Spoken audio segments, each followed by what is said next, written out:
Buenos días, bienvenidos a nuestra sesión de actualización del mes de septiembre, en la cual vamos a comentar sobre las principales adecuaciones que se han registrado en el entorno jurídico de los negocios. Una de las disposiciones que recientemente se dieron a conocer fue el nuevo reglamento interior de la Secretaría del Trabajo y Previsión Social.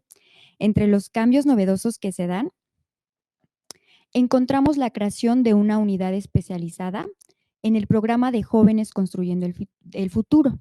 Por cierto, uno de los programas prioritarios del actual gobierno.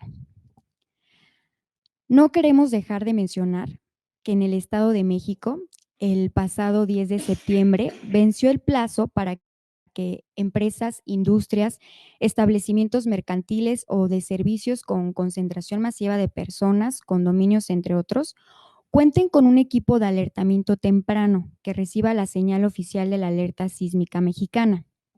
Quienes no cumplan con esta obligación podrán ser acreedores a multas que van desde los 2,500 a los 42,000 pesos. En otro orden de ideas, para aquellos que no asistieron a nuestra sesión del mes de junio, en ella comentamos la creación del Sistema Unificado de Verificación y Subsistemas de la Ciudad de México. Pues bien, el 23 de agosto entraron en vigor los lineamientos de operación y funcionamiento de la plataforma digital de uno de los subsistemas, el de cumplimiento responsable. Aquellos establecimientos mercantiles de bajo impacto que se registren voluntariamente en él y acrediten el cumplimiento de las normas a las cuales están obligados a observar, obtendrán un documento llamado cédula confiable, que deberán de colocar en sus establecimientos y que presumirá que dicho establecimiento está cumpliendo con sus obligaciones, por lo cual quedará exento de visitas de verificación en esa entidad. Esta cédula tendrá una vigencia de 2 años. No olviden que a partir del 2020 las autoridades de la Ciudad de México podrán realizar verificaciones cada 6 meses. Y bueno, pues los dejo con la licenciada América Ocampo. ¿Qué tal? Buenos días. Les comparto que el pasado 3 de septiembre, el Instituto Mexicano de la Propiedad Industrial, el INPI, dio a conocer las nuevas formas oficiales que aplicarán a partir del 1 de octubre para diversos trámites, entre los que se encuentra la solicitud de registro de marca. No está por demás recordar que el trámite de registro de marca, así como otros registros similares, puede realizarse tanto de manera presencial como electrónica.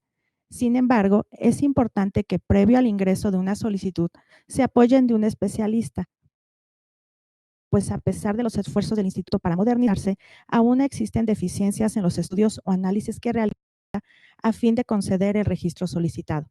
Bueno, les dejo con el licenciado Abraham López. Buenos días a todos.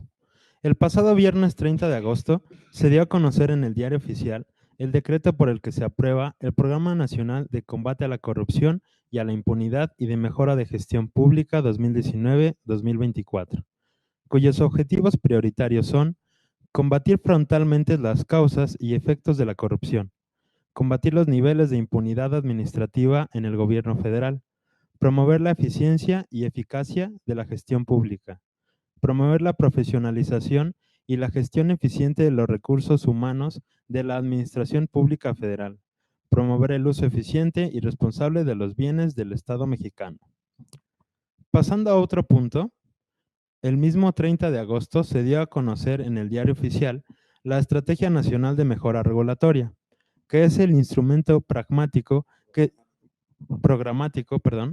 tiene como propósito articular la política de mejora regulatoria de los sujetos obligados, a efecto de asegurar el cumplimiento del objeto de la Ley General de Mejora Regulatoria. La estrategia tiene una visión con un horizonte de largo plazo a 20 años, con evaluaciones al menos cada 5 años y con revisiones y ajustes, en su caso, al menos cada 2 años. En total, la estrategia se compone de 12 objetivos, 40 metas y 163 líneas de acción. Cedo la palabra al licenciado Jorge Martínez. Buenos días. Nuestro ya tradicional bloque de criterios judiciales y normativos. El día de hoy vamos a comentar dos criterios muy interesantes. El primero de ellos en materia de cartas de invitación, sobre el cual debemos poner especial atención, y un criterio emitido por la PRODECON, en el cual se hace referencia directa a una de las causas por las cuales la autoridad ha venido negando las devoluciones de impuesto al valor agregado.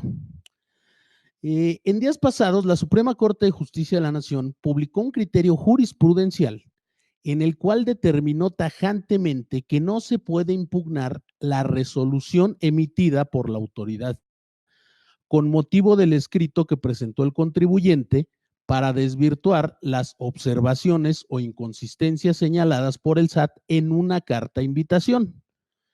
Dicho criterio coloca a todos los contribuyentes frente a un tema muy delicado, pues en la práctica hemos notado que la autoridad, al ver que el destinatario de la invitación hizo caso omiso de ella, de inmediato le bloquea el certificado del sello digital, por lo que no le quedará otra opción que acudir con el fisco y subsanar las irregularidades referidas en la invitación, aun y cuando éstas sean a todas luces improcedentes. Por esa razón, al momento en que reciban una carta o requerimiento de autoridad, les sugerimos que nos contacten de inmediato a fin de que podamos ayudarlos para desvirtuar esas inconsistencias y sobre todo evitar a toda costa que les cancelen el sello digital. Por otra parte, en el criterio que hacemos referencia publicado por la Prodecon, se determinó que es ilegal que la autoridad niegue la devolución del IVA bajo el argumento de que el proveedor del bien o del servicio fue omiso en pagar el impuesto que se le trasladó. Lo anterior, porque no existe precepto legal que obligue al contribuyente a verificar que los terceros cumplan con sus obligaciones fiscales. Además de que esa irregularidad solamente debe ser reprochable a dicho tercero y no tiene efectos sobre la persona que le trasladó el impuesto. Por esa razón, debemos tener muy presente este criterio, pues hemos tenido conocimiento de que en infinidad de ocasiones el SAT niega la devolución escudándose en ese argumento. Enseguida, el licenciado Castillo nos comentará algunas cuestiones bastante interesantes sobre el paquete económico para el 2020. ¿Qué tal? Muy buenos días. Antes de comentar acerca del paquete económico, me gustaría que el licenciado Jorge Martínez nos precise un poquito más sobre el último criterio que acaba de hacer mención. Particularmente nos dice que es un criterio de Prodecon. Entonces, sí me parece que es importante conocer cuáles son los alcances de un criterio de Prodecon. Para empezar, es un criterio sustantivo, es un criterio jurisdiccional y depende que sea, ¿cuál es el alcance? Se trata de un criterio jurisdiccional. Estos criterios los consigo, mejor dicho, los toma la Prodecon de los asuntos que promueve ante el Tribunal Federal de Justicia Administrativa. Es decir, el criterio que comenté lo obtuvo en un asunto en el que combatió una cuestión relacionada con una devolución de IVA. Entonces, debemos de tomarlo como un precedente, digamos, que puede orientar una resolución en un momento dado, aunque no es un criterio, digamos, obligatorio para tribunales. Sí es un precedente que nos puede dar un poquito de luz acerca de cómo se resolverá un caso similar, una negativa de devolución de IVA, como en este caso, ¿no? Exactamente, sí, incluso el criterio es emitido por la Sala Regional del Pacífico del Tribunal, que ahí sentaría un precedente para esta situación.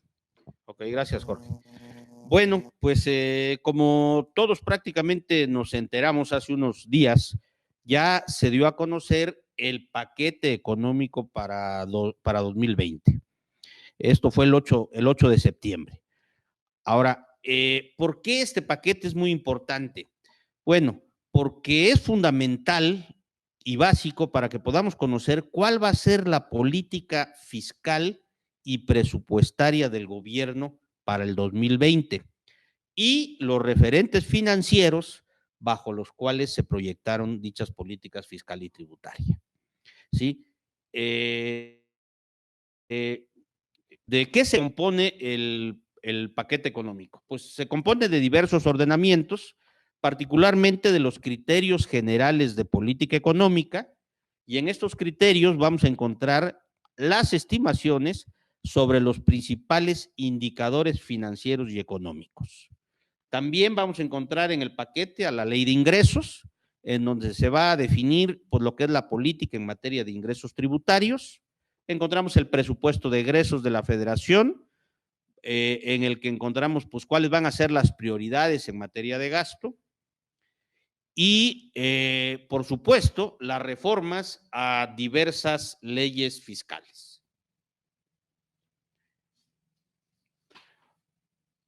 Por cuanto a los criterios generales de política económica, en relación con estos criterios, algunos analistas y líderes empresariales han considerado que las estimaciones, particularmente en lo que se refiere al crecimiento económico y a la producción petrolera, son muy optimistas y que hay altas probabilidades de que no se alcancen, con el riesgo de que si no llegamos a obtener ese crecimiento económico ni esa producción petrolera como se está estimando, se pueden generar fuertes presiones sobre las finanzas públicas. Por lo que hace a los ingresos tributarios, en la Ley de Ingresos de la Federación, pues nos encontramos con que se está estimando que se recaude vía impuestos un 5% más de lo que se estimó para este ejercicio 2019, ¿no?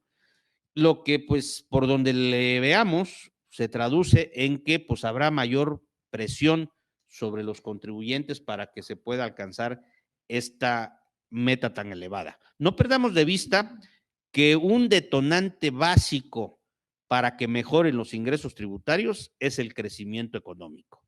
Sin crecimiento económico, evidentemente, pues no pueden mejorarse los ingresos tributarios o es muy complicado.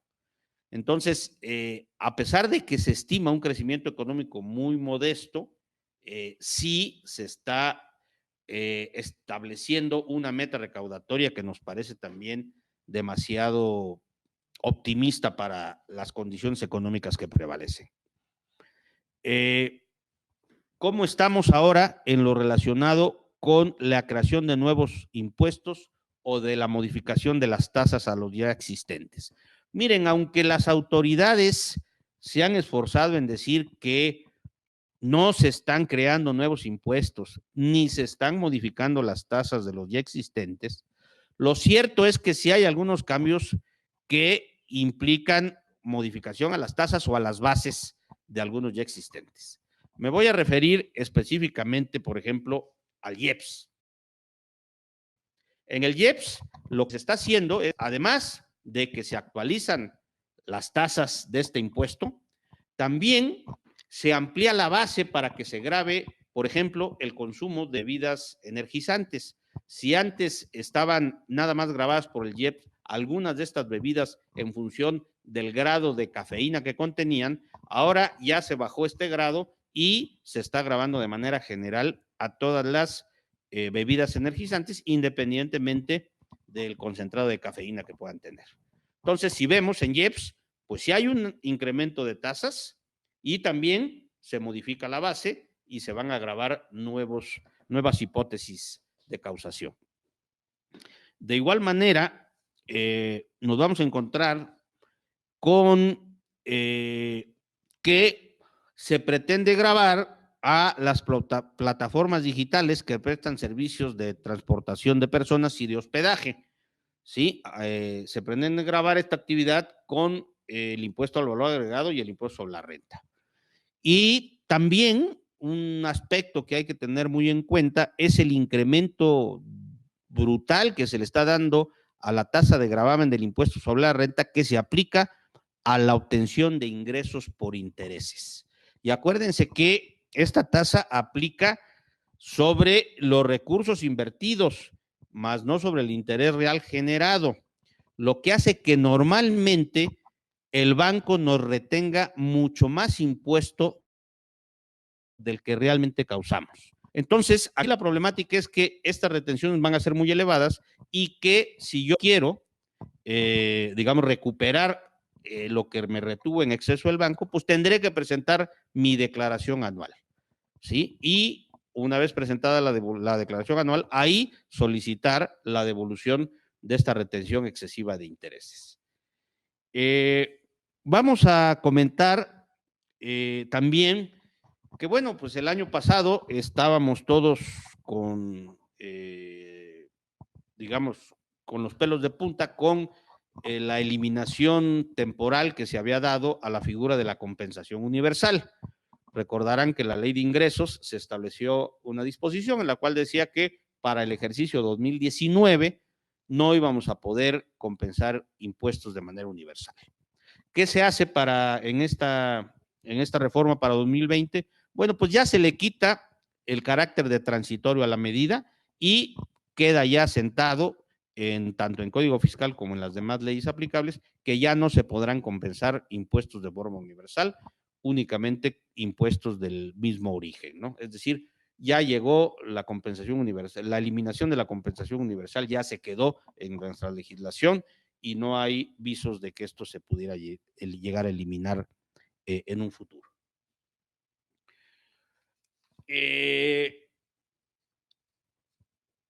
Vamos a comentar algunos puntos muy genéricos, pues evidentemente que el propósito de esta sesión de actualización no es empaparlos a ustedes de toda la reforma fiscal, pero sí de darles algunas adecuaciones que son las que más impacto podrán tener para que ya en su momento puedan ustedes hacer un análisis más detallado o mandar a sus especialistas de sus áreas contables y fiscales pues a los cursos que se van a organizar una vez que esto se discuta y se apruebe en el Congreso Federal.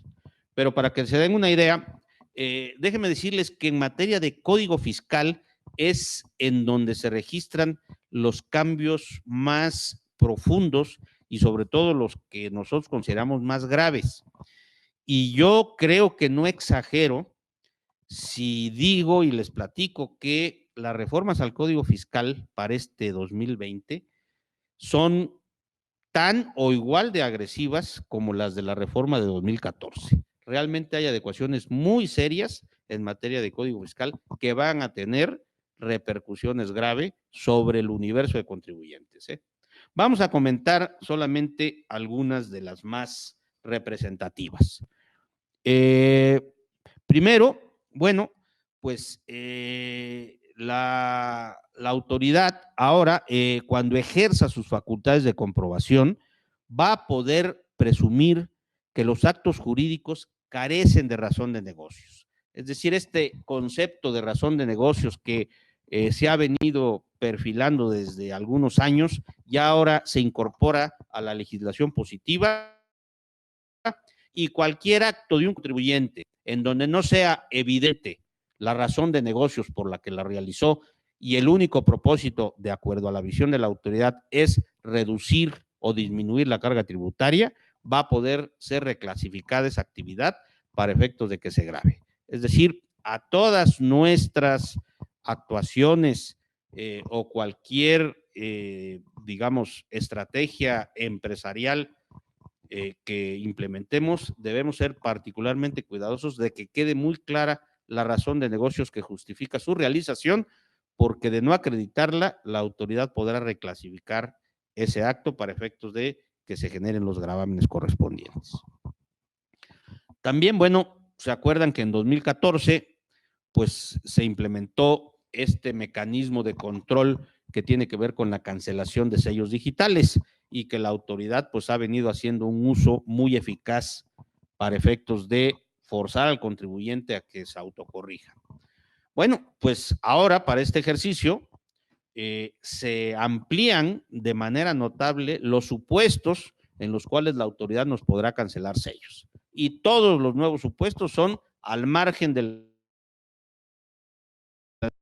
de comprobación. Es decir, son mecanismos de presión, sin duda, para que el contribuyente inmediato se autocorrija y de no ser así, se le van a cancelar los sellos y no podrá facturar. Pero no solamente se quedaron con este mecanismo de presión, ahora también podrán negarnos el otorgamiento de la firma electrónica cuando a juicio de la autoridad los datos con los que pretendamos obtener esta firma pues no sean ciertos o sobre todo verificables. Entonces, también ahora vamos a tener la problemática de cuando queramos obtener nuestra fiel o cuando la queramos renovar, pues que la autoridad nos niegue esto, argumentando que no pudo, por ejemplo, convalidar algún dato básico como el domicilio o algún otro dato del contribuyente.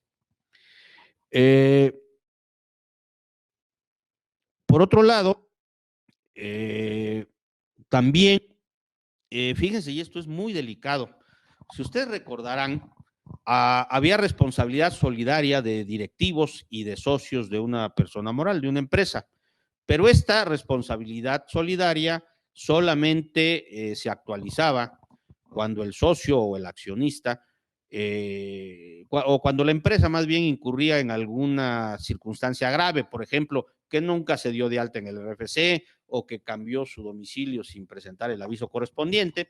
En esos casos, pues los accionistas o los directivos, pues podían tener una responsabilidad solidaria respecto de los impuestos o de las contribuciones que no se hubieran cubierto en el periodo en que o fueron accionistas o fueron directivos de esta empresa. Ya se eliminan esas circunstancias y ahora la responsabilidad solidaria de directivos, socios y accionistas es pareja, es decir, ya no hay excepciones. Lo que quiere decir que si la empresa omite pagar sus contribuciones, los socios y los directivos serán los responsables solidarios de pagarlas.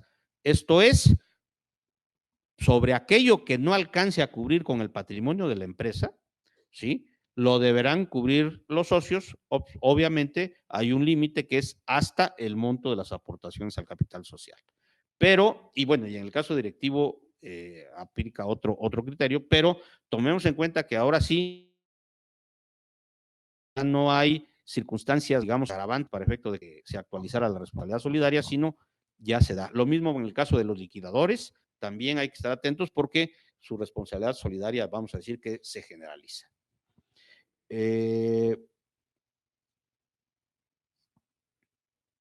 Y finalmente, también ya fíjense, esto es terriblemente delicado, porque se va a obligar a todos los asesores fiscales a reportarle al SAT cualquier esquema mediante el cual un contribuyente obtenga beneficios fiscales.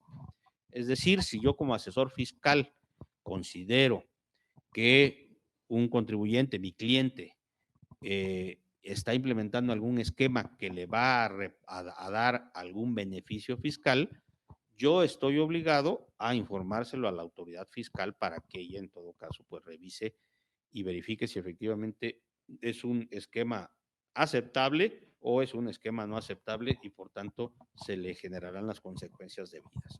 Y también en lo que tiene que ver con el combate al tráfico de facturas falsas, hay otra reforma importante al Código Fiscal que es terriblemente preocupante porque ahora sí que vamos a estar viviendo un poquito como en aquella época difícil de la Unión Soviética, donde el vecino se tenía que cuidar del vecino, de que no lo acusara de atentar a la revolución, pues así está ahora porque cualquier persona física, ¿sí? Bueno, y cualquier persona física o moral podrá denunciar a un tercero que considere que está realizando estas operaciones, ya sea la venta o la compra de facturas, y se le va a otorgar un beneficio pues, económico, de alguna manera, a la persona que delate a ese tercero por estar realizando estas conductas inapropiadas. Imagínense ustedes, pues, si simplemente alguien de la competencia pues se siente afectado en sus intereses porque ustedes le están comiendo el mercado y pues presente alguna denuncia simplemente con el objeto de generarles algún tipo de obstrucción a su actividad, ¿no? En fin, pues como les decía yo, realmente son cambios bastante profundos, bastante delicados, y que bueno, si bien están apenas en una iniciativa que se va a discutir en el Congreso, hay que estar muy atento a las discusiones y sobre todo a la versión final que se apruebe. Y nosotros consideramos que en virtud de que, pues como todos sabemos, hay mayoría de Morena en el Congreso Federal, en ambas cámaras, pues muy probablemente estas reformas van a pasar y si las conjuntamos con la reforma penal fiscal que se está cocinando y que vaya muy avanzada, en donde se va a considerar como delincuencia organizada y delito contra la seguridad nacional, la evasión fiscal y la evasión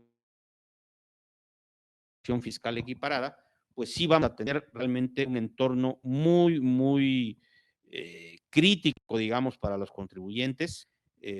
Yo me atrevería incluso a decir que sí vamos a estar cerca de aquello que cuestionábamos hace años y que calificábamos como terrorismo fiscal, ¿no? No es exagerado decir que si estas adecuaciones se consolidan, pues vamos a realmente estar en un ambiente muy difícil como contribuyentes, porque vamos a tener la espada de Damocles pendiendo sobre nosotros, sobre todo porque en supuestos en los que actuemos de buena fe o por algún error, podremos tener repercusiones serias y graves. Habrá que estar entonces atentos a lo que se aprueba y en su momento pues tomar las medidas preventivas. Yo reitero lo que hemos venido diciendo aquí en la firma desde hace ya varios años en cuanto a la indispensable urgencia, perdónenme la redundancia, por establecer sistemas de compliance empresarial en sus negocios. Hay que tener compliance en lo fiscal, por supuesto, en materia de extinción de dominio, en materia de prevención de lavado, en fin. Y aquí está la muestra de por qué es necesario ya implementar un esquema de compliance, por lo menos en la parte fiscal. Bueno, yo le voy a ceder la palabra al licenciado Jorge Martínez para que nos hable de otros temas igualmente interesantes. Gracias. Vamos a tocar el tema de respecto a cómo estuvo la recaudación tributaria en el primer semestre del año. A partir de los datos que nos arroja el informe tributario de gestión, ¿sí? En dicho periodo, los ingresos tributarios tuvieron un crecimiento del 4.4% respecto del mismo periodo de 2018, pero inferior en 0.6% a lo programado en la Ley de Ingresos de la Federación. Si nos vamos a revisar cada impuesto en específico, nos encontramos que el impuesto sobre la renta obtuvo un crecimiento recaudatorio del 1.5%, mientras que el IVA decreció en 0.4%. En donde hubo un incremento destacado fue en el impuesto especial sobre producción y servicios, pues ahí se registró un aumento del 33% en términos reales respecto del mismo periodo del año anterior. Y se superó la meta prevista en la Ley de Ingresos en un 3%. Es muy importante tener en cuenta que el grueso de la recaudación tributaria descansó en el IEPS de gasolinas y diésel, por lo que si dejamos de considerar lo recaudado por ese gravamen, realmente los ingresos tributarios tuvieron un crecimiento del 0.7% y un decrecimiento respecto de lo estimado en la Ley de Ingresos del 1.3%. ¿Qué observamos en cuanto a las devoluciones? Durante el primer semestre de 2019, las devoluciones totales crecieron 23%. Las que más aumentaron fueron las de impuestos sobre la en un 34% respecto del mismo periodo del año anterior. En tanto que las devoluciones de IVA tuvieron un crecimiento de 27% real comparado también con el primer semestre de 2018. Evidentemente, el incremento de las devoluciones pues obedece a la eliminación de la compensación universal, lo cual, como ya señalaba el licenciado Castillo, ahora sí ya va a ser en definitiva. Por lo que hace al rubro de trámites de devoluciones, estas tuvieron un incremento importante en el 2019, pues de ISR se hicieron 3.671.000 trámites, en tanto que en el mismo periodo de 2018 solamente fueron 2.800.000. En cuanto al IVA, en el primer semestre de 2019 fueron 120.000 trámites, en tanto que en 2018 solamente se realizaron 105.000.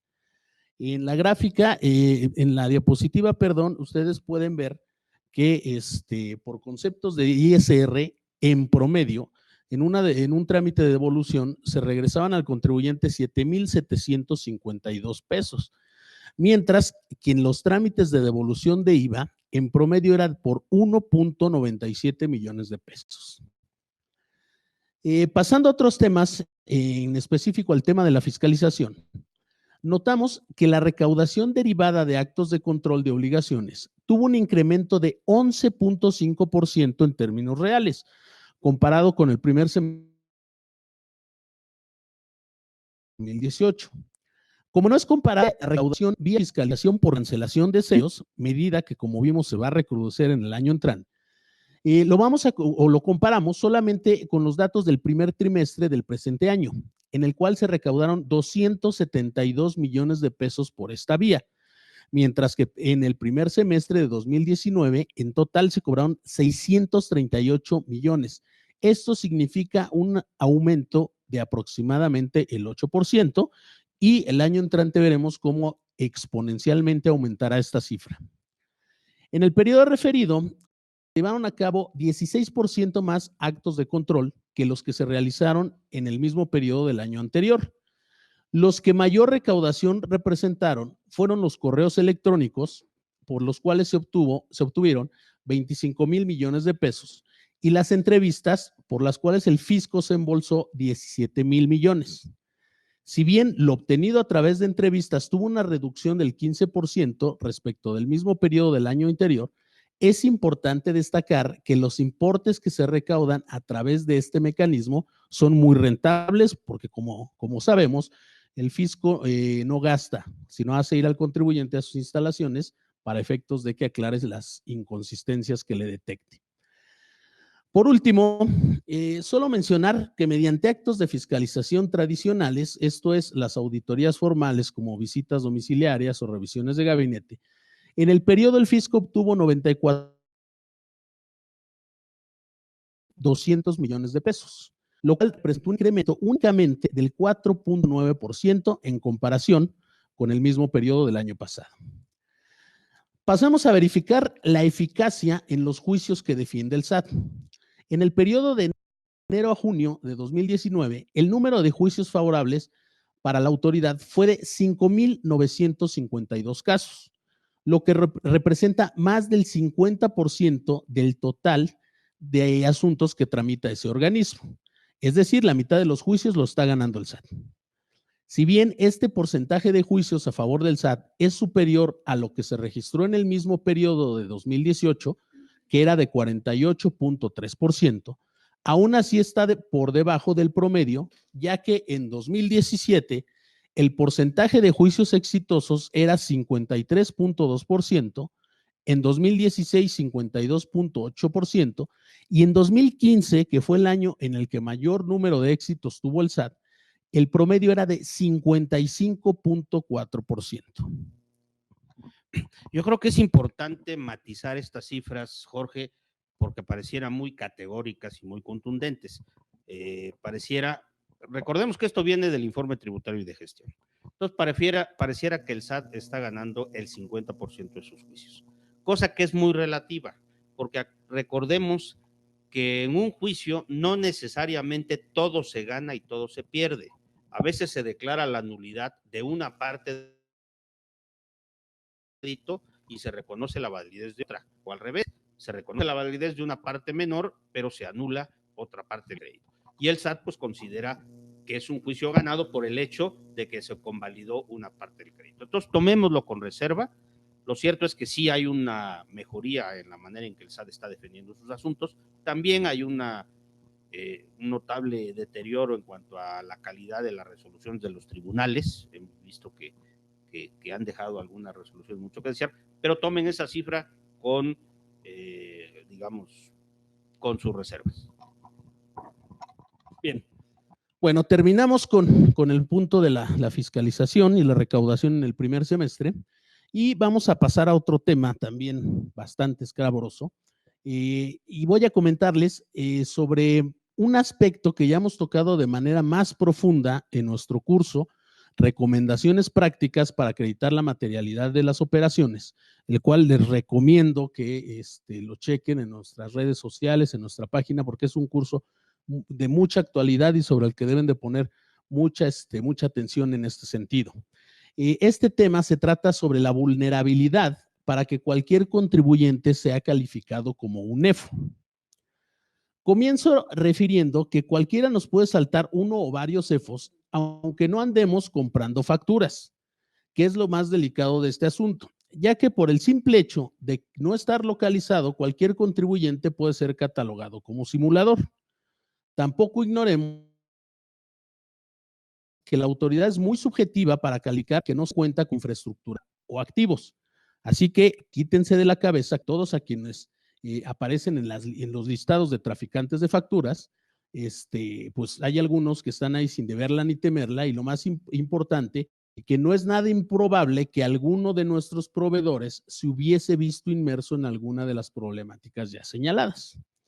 Ahora bien, señalamos esta circunstancia en virtud de que nos dimos cuenta que es prácticamente imposible que un contribuyente logre desvirtuar la presuntiva de simulación contenida en el artículo 69 del Código Fiscal de la Federación. Pues según el análisis que realizamos, al total de las personas a las que se les ha iniciado ese proceso, que al día de hoy son 10,600, en comparación con las que lo han desvirtuado, que solo son 255, podemos concluir que solamente el 2.5% logra salir avante de esa presunción, lo cual, como les comentaba, agrava la situación y hace patente lo que les mencionaba al principio de mi intervención, en el sentido de que sin deberla ni temerla podemos ser considerados como EFOS.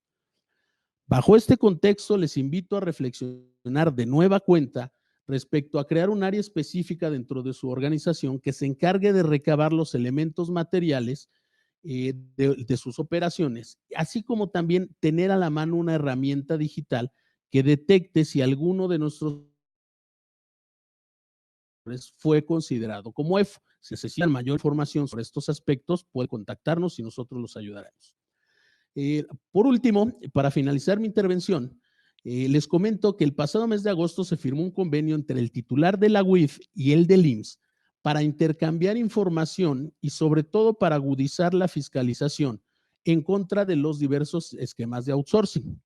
La consecuencia directa de este convenio será que el IMSS remitirá la información de aquellas empresas dedicadas a esa actividad para que la UIF la analice y verifique si esos contribuyentes están al corriente en el cumplimiento de sus obligaciones en materia de prevención de lavado de dinero.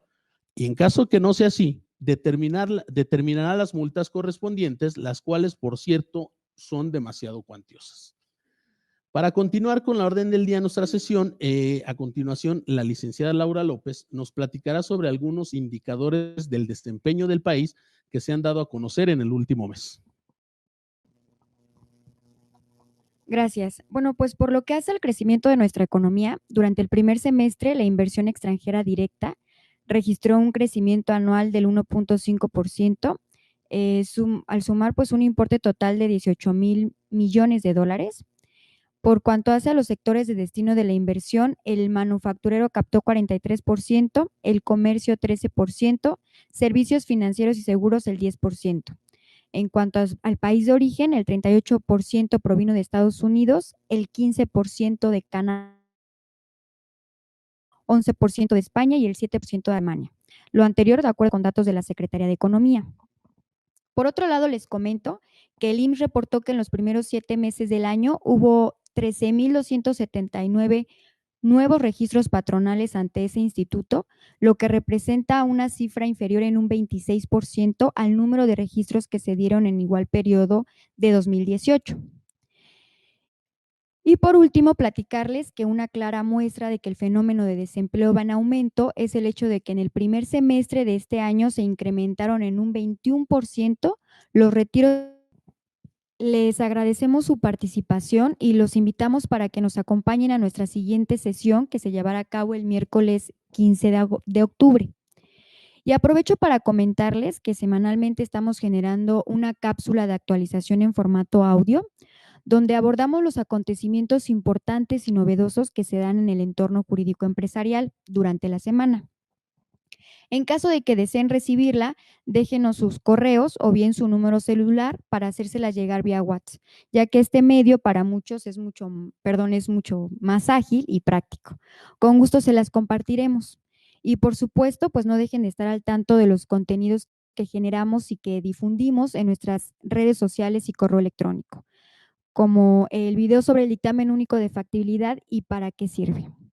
No olviden suscribirse a nuestra plataforma de actualización digital a través de nuestra página web www.aboempre.com.mx.